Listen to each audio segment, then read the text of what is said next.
som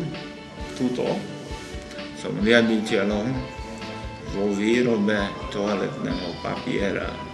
Toaletný papier Slovensko veľmi, veľmi potrebuje, lebo všetci naši pracovníci chodia na záchod.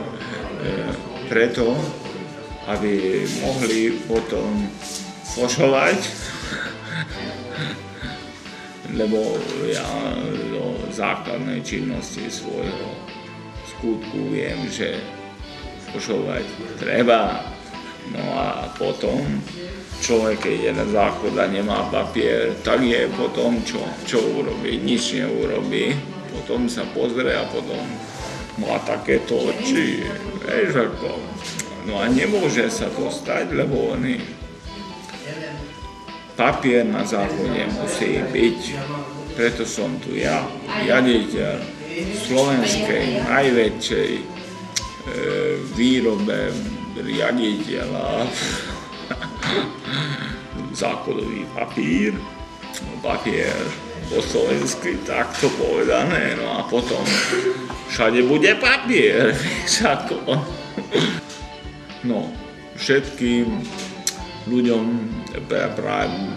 prajem, aby nemali problémy na záchode.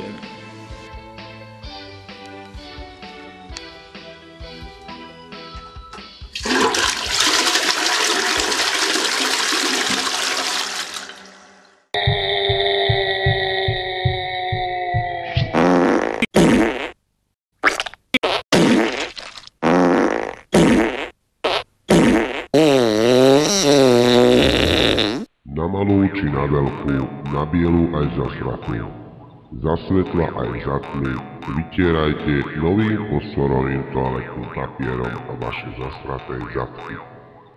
Nový fosforový toaletný papier Sarházy.